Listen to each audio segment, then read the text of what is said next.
Hey everyone, welcome to the S.O.B Marketing Podcast, where we celebrate the S.O.B that you are, and if you haven't figured it out yet, we mean small-owned business. We don't mean S.O.B.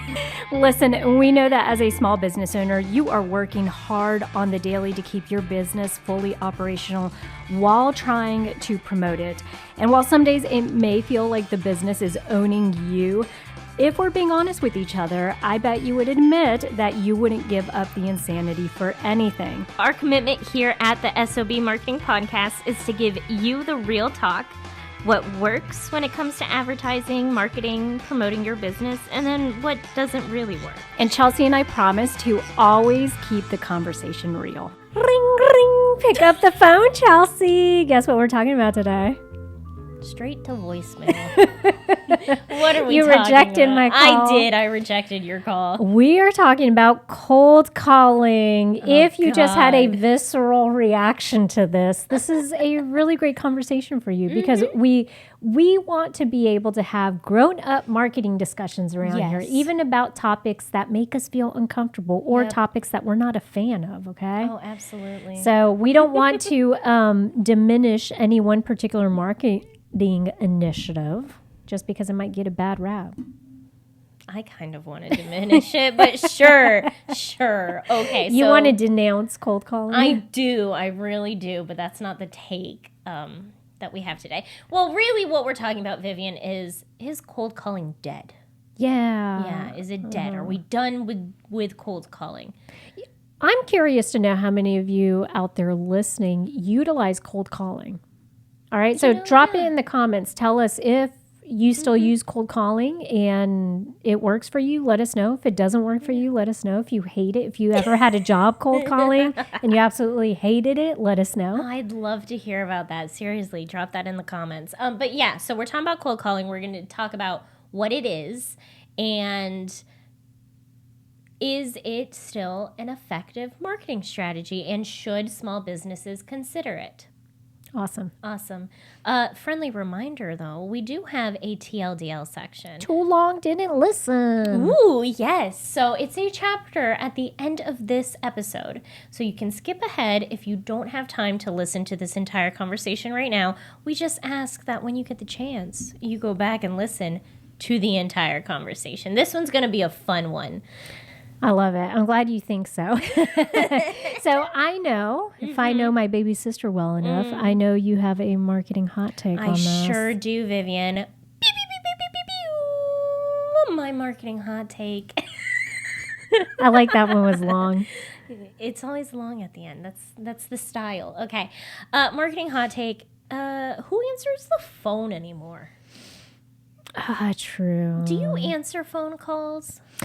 I do if it's from a number I recognize. Okay. To be fair, I get a lot of spam calls. So, and now my phone actually has that thing where it will convert the voicemail into a text. And so I can actually read the voicemail before I respond back to it or decide to call somebody back. I love that. See, that I'm not answering the phone. If I don't have your number, listen right now when I say, if you have gotten my number somehow, I'm not answering your phone call unless I recognize the number, unless I have it saved.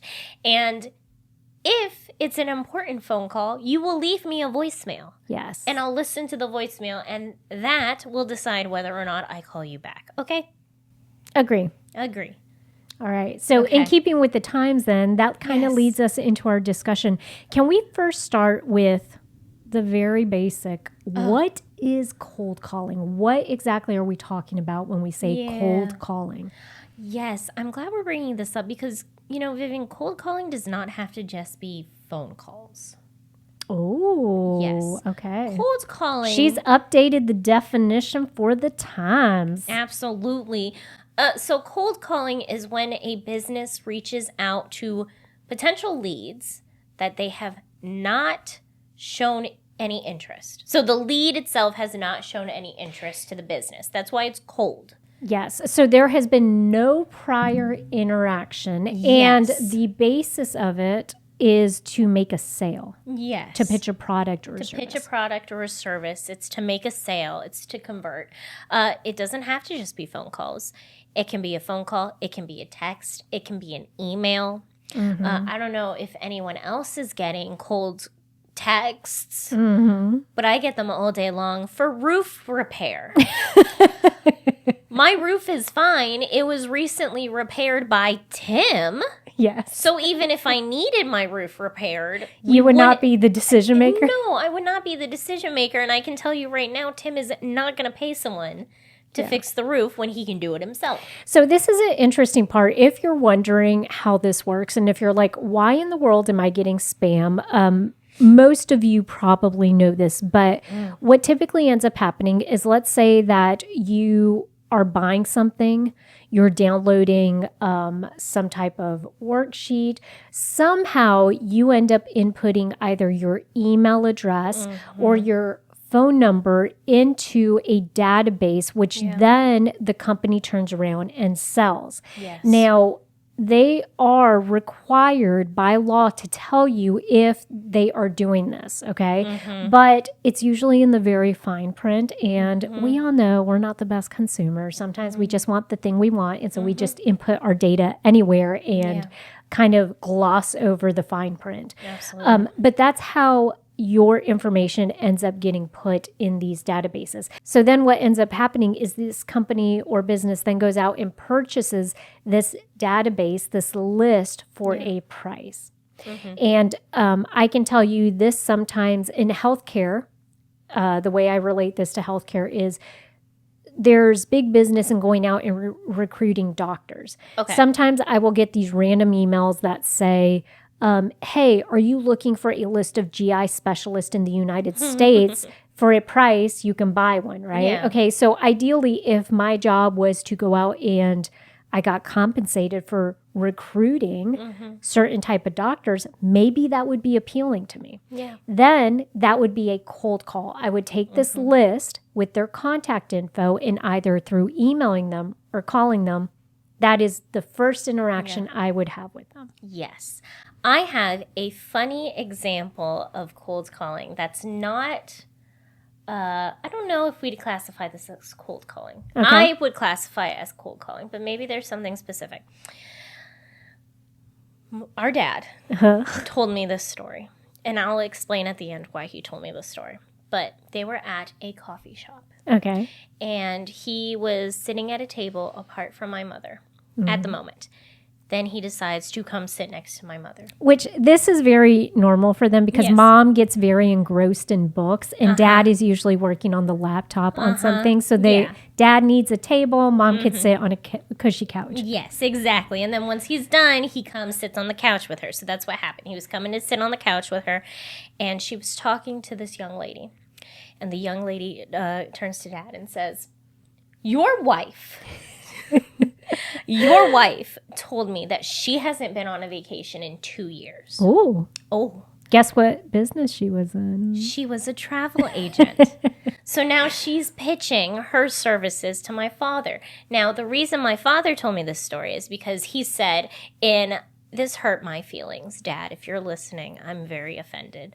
He said, yeah, that's something you would do. That you would go and I would just cold call people, that I would just randomly pitch my services to all these people, try to start a conversation with them so I can pitch myself. Yeah, and so here's the thing, though. The marketing discussion that I love is set aside your feelings about that. Yeah. Is it effective? Could it be okay? The thing is, cold calling. What she was doing was cold calling as it relates to the definition we said, which was what again, Chelsea? It's when a business is reaching out to potential leads that the leads have not interacted with the business in any way. Right. Yes. Okay. So she had never interacted with mom. She cozies up to mom. She talks about her talking. That's right. Yeah. Gets her talking, asks her about vacation, comes to find out dad hasn't taken her on a vacation in 2 years. Shame on you, daddy. And then when dad comes over, she's like, by the way, right, if you happen to need to take this nice lady on a vacation because you haven't taken her on one in 2 years, I'm your gal. Yeah. Let me introduce you to what I do, my specialty. Yeah. So I think that's the thing is, regardless of whether you like it or not, or how you feel on the other end of it, Sure. That's completely separate from whether it actually works. Yes. And what is the metric we talk about or we associate with it working, Chelsea? How do we gauge that? Yeah, so that's going to be your conversion rate. Okay. So that's going to be the time that you've invested, the people that you're reaching out to, how many of them ended up purchasing a product, purchasing a service. A good conversion rate for cold calling is going to be 4 to 6%. Oh, okay. Okay. Now here's the problem though. The average cold call rate, conversion rate, is only 1 to 3%. Yeah, it's very low. It's very low. And that's the thing that Real quick, it often requires 8+ attempts before converting. Yeah. Okay. So let's go back to those 8+ attempts. Yes. We know marketing initiative wise, we tell you guys that now because there are so many ads and so much content, so much information out there, people are being bombarded in their daily lives with just a lot of information. Yeah. Yeah. And so we always say to you, don't be discouraged if it's taking your marketing initiatives a little longer. And that's also why we recommend that you do, a couple different marketing initiatives at once, right? And that's why you should have an omni-channel marketing strategy. Yes. Yep. So that way you can, someone could be exposed to your business or your service or what you do, your ad online. And then let's say they see a billboard. And then let's say they see, because you do some good PR, they see an article about you in the local magazine. And then you guys show up at the same coffee shop. You show up at the same coffee shop. But that's why it's those 7 to 8 touch points that it's now taking people. So that doesn't sound abnormal to me. Okay. Cold calling, 7 to 8 interactions. Okay. Here's my question. Not question for you, but overall, the issue that I have with this statistic is it 8+ cold calling attempts? Probably. Or is it 8+ touch points? It's probably cold calling attempts. Cold calling attempts. Yeah. I feel like that's a lot. I feel like if you have a good, like I just said, and go listen to that episode if you haven't watched it, but omni-channel marketing strategy, if you have a good one, then it shouldn't take you that many. Yes. And it's also, let's talk about the heavy lifting involved with cold calling. It takes, okay, so Mom and Dad were at that coffee shop. They like going to the coffee shop for a couple hours. Let's say this woman talked to Mom for at least 40 minutes because you know that's what it was. If she got Mom to start talking about vacations and, Mom opening up and saying like, oh yeah, we haven't been on one in a while. Also, the lady, if she's done this enough, she's also very strategic in the sense that she knows it takes a while to warm somebody up to ask all the right questions. So then she could give the pitch. She's not going to come in there and just like give the pitch and be like, hey, you look like someone that needs a vacation. This is what I do. She's going to ask these strategic questions to get more ammo. And I don't mean that in a bad way, but to get more information. So then she could tee up her sales pitch. Because that's what a good salesperson does. Okay. And that's when cold calling works best, is when you can then turn that conversation into something compelling enough that you could close the deal, or that person will exchange information with you, and that then you can cold call them again. 2 months from now, she could easily call Dad up and say, hey, by the way, she can't, but she can't because Dad keeps his information private. But and also Dad was probably like, I have 2 daughters that plans all of my vacations. So. Well, 1 daughter. Chelsea's his travel agent. If we're going to be honest, I was trying to, pitch you right here. But yes, let's be honest. I'm the one who plans all of our vacations. That's right. Okay. So, but the thing is, then. So I've been slacking for 2 years. Go ahead. Sorry. Potentially, she could then, if she was able to get his phone number, she could then 2 months from now call and say, hey, by the way, do you remember I met you and your wife at the coffee shop? You guys were wanting to go on a vacation, but you hadn't in a while. I actually have a really great deal right now on a trip to Greece. I have a great deal. This is what it would cost, blah, blah, blah. If he says no, then great. She still keeps his information and then can call him again in another 2 months. But so that's probably where the 8 touch points come in for the cold calling. What I will say is, I actually, believe it or not, you guys, I've been doing this marketing thing long enough that I've done various roles and jobs. One of the jobs I had was actually as a radio salesperson for our local Hispanic radio station, El Sol. And at the time, I was in my 20s. Cold calling was a big part of it. And it was one of the things that was kind of uncomfortable for me. I had to learn how to do it well. Sure. I have the same beef with it that you do, which is it's not as effective. Yes. As compared to what? As compared to other marketing strategies. Yes. And so why is that though? The problem is that you're not getting good leads. Yes. Okay, if you're buying lists, which also I have beef with buying lists. Y'all Yeah. don't buy lists, okay? Everyone on that list is going to be pissed off that you got their information. That's right. Right. But it's not a quality lead because you don't know who would be interested in what you're trying to offer. The people who are texting me about roofing, they don't know that I'm the wrong person to reach out to because I have multiple men in my life who would fix the roof before I'd hire a company to I like fix how my you roof. said that. I have multiple men in my life that would fix my roof. Well, I'm just saying they're for not multiple people because they're all men, but like I have like Tim's dad, Alex, our dad. Like, yeah, I have all these people who would fix the roof before they'd let me pay someone to fix the roof. Yes, true. Now, But they don't know that. They have no way of knowing that because they just bought my information. Now, cold calling, I do think if you've done it or if you're good at it, potentially what you do is you start to develop this profile in your head of what makes a good candidate for a cold call. And so that way you're minimizing these other leads that just aren't, going to pan out. Yeah. So the reason I say that, perhaps this lady has figured out if I go to the coffee shop on a random Wednesday in the afternoon and I look around and I'm going to do some very quick discerning, which is anyone over the age of 60 who A, likely has disposable income, B, is likely retired, and C, will let me chit chat with them because they're not busy they're not working and logged in and stuff. Doing so. And also, she probably went, this young lady. Hey, Mom, love you. This young lady. This woman is sitting here at a coffee shop on a Monday afternoon just reading a book. Yes. So she's obviously retired. She's obviously enjoying her life. She has the time to go on a vacation. Yes. And I think, and that's the thing. And she also knows that usually if you're in retirement, you more than likely have maybe hopefully some disposable income that you're able to set aside for, trips.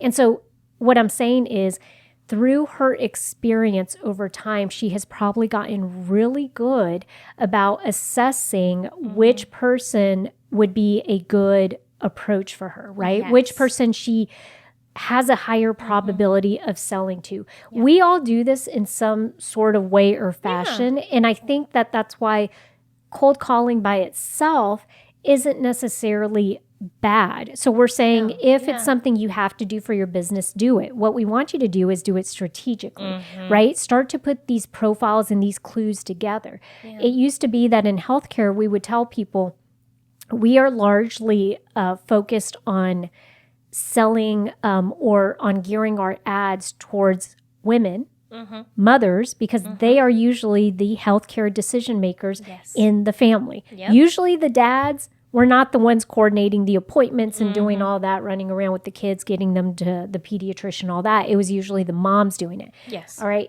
If you feel some type of way about it, take it up with society because all we're doing as marketers is we have to be very good analysts of behaviors and also of people. Yeah. The more you take interest in your target audience, in learning their behaviors, their patterns, the stuff that they're likely to do, if you know their motives, right? Yeah.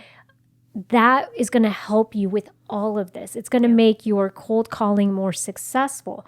Now, do we think there are other things?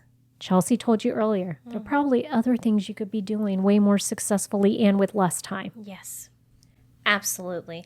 And that's, Vivian, we briefly talked about this earlier, not on any podcast or anything. We were just chit-chatting, but you mentioned opportunity cost. And that's something that I want to have you guys think about. Opportunity cost is, okay, I decide to cold call. That's taking time away. That's taking money away. What could I be doing instead with that time and money?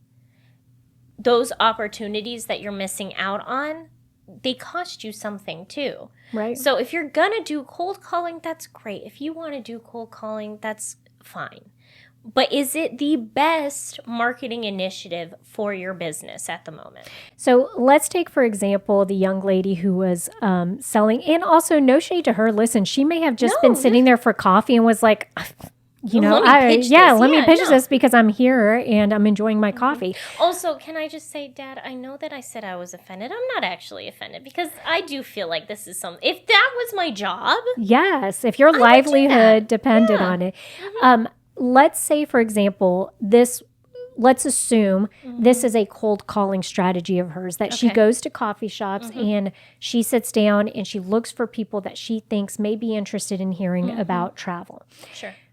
Could she, let's say that takes 4 hours out of her day. Okay. Instead, could she potentially reach out to Del Webb, a senior community in the area that is for 65 plus, and they have, because in order to live in this community, there's a median household, price. All right. So therefore, I know that if you're paying for a house in this price range, you likely do have disposable income. You're not hurting for money. Could I potentially reach out to Del Webb and say, can I just say, I want to live in Del Webb? I mean, it's nice. It's nice. It's a nice community. It's a nice community. Okay, go ahead. Could I reach out to Del Webb and to their event coordinator and say, hi, I'm a travel agent. I would love to be able to participate in some of the events that you have for the residents. When is your next event that I may have an opportunity? And they say, by the way, wonderful, you reached us in time. We actually have a spring event that we're doing and you can participate for $100. What that includes is we're going to supply you the table, the chair. You come out, set up, your table. People come through here and you're able to talk to them one-on-one. I say, fabulous. About how many people do you have that come out to this event? And she says, 50% of our residents come out. It's a really big event. Awesome. Sign me up. I'll pay the $100 because at that point, what I've done is at the top of my funnel, I already know that the people that are going to be there, they're going to more than likely be within my price range. Yes. Okay. And now it's just a matter of, how do I want to set up my table? How do I want to display my stuff? Could I maybe have something interactive? Maybe I set up a screen that has photos that show all of the fun places that, I've sent people to before. All of that. Maybe it has cruise pictures in there. Maybe, I have a little spin the wheel thing where they can, I don't know, get a voucher for something. I don't know. Sure. But at that point, what I've done is I don't have to sit there and invest 40 minutes in a conversation. I very quickly can now get a ton of people coming through, get exposure, and just make my conversations very concise with them. Yeah. Right? And then I could even have something where if I do a raffle, a really cool raffle, I have them put their email address on there or their phone number. And at the bottom, I always include the disclaimer. If you're leaving me your contact information, it means that you're you're consenting to receiving marketing materials from me or consenting to me calling you or emailing you. Once they do that and you have that information, now you have another touch point number 2. Yep. Right? Yes. Hi, so-and-so, you entered my raffle. I wanted to get a little more of a complete view of the places you might be interested in traveling to. Yes. It moves that conversation along. I really hope this young lady is listening to this episode. And we just gave her a whole plan. There you go. It's one marketing thing, Yes. one marketing initiative you can do that might be, like you said, opportunity cost is real. If just remember, anytime you're making a decision on behalf of your business, if you decide to do cold calling, fabulous. Just know that it means you are taking away from another opportunity that you could be doing. And if that other opportunity means you spend less money, less time, and you get more results, why wouldn't you want to do that? Exactly. My last thing that I want to say, because this conversation, the question we're trying to answer, Vivian, is cold calling dead? No. Cold calling is not dead. Bad cold calling is dead. Yes. So you could do good cold calling. Yes. You can do effective cold calling, and that'll work. Bad cold calling, not going to work anymore, okay? Sending someone a text that says, hey, this is so-and-so company. We fix roofs. Are you interested? Yeah. That's not going to work. It doesn't matter how many leads you have if they're not good leads. Yeah, so envision this. I live on a street. You live on a street? I live on a street. Oh Can my you believe God. that? Okay. I live on a street, and let's say we have 10 houses on this street. Somehow you... Everyone triangulate Vivian. Yes, right now. Triangulate my exact... There's a street and there's location. 10 houses on it. Let's find it. All right. So if you somehow acquire the phone numbers for all 10 of these households, Okay. and you just send them a random text, like Chelsea said, that says, hey, I can fix your roof. You don't have any of the data points. You don't know how many roofs on this street look bad. Okay. You don't know, if these streets, first of all, or if these households are all rented out, meaning you're not even texting the person that actually is the decision maker. If I'm a renter, I'm not fixing my roof. The landlord is, right? So you just don't have the data points. And so what we want to encourage you, like Chelsea said, that's bad, ineffective cold calling. Yes. I just want to say, it's a great way to piss people off. Yes. It can hurt your brand reputation if you're doing bad, ineffective cold calling. So the good cold calling is going to give you more data points. So then you're at least getting in front of people that actually need it. Yes. What would be way more effective is, I'm not telling you guys to do this, if I actually drove down the road and could tell, oh, that house, they need to replace their shingles, right? That house probably has about like 2 more years. This one, oh my goodness, like it looks like if they get rain, they're going to have a problem, right? That would be more effective than just, let me just try to text all these people. Absolutely. Yes. Okay. Vivian, was that our conversation? That was our conversation. Yeah, Do you want to so give us the TLDL? I absolutely can give us the TLDL. So this is the TLDL section. Too long, didn't listen. If you skipped ahead, wonderful. I'm going to give you a brief summary of what we talked about today. However, when you have the time, go back and listen to this entire conversation, because today we officially pronounced cold calling as still alive. Yeah. It's still kicking. It's still kicking. It still works as long as you're doing it effectively.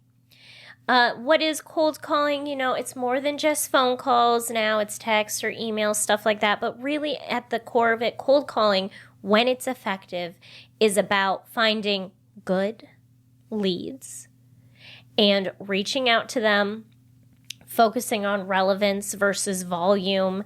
Because when you do bad cold calling, it can hurt your brand reputation. I mean, really, y'all, that's the core of this conversation. Was good cold calling still works. Bad cold calling, you're wasting your time, okay? Before we leave you, I just want to say, do you have a conversation that you want Vivian and I to talk about? Let us know. Send us a voice note.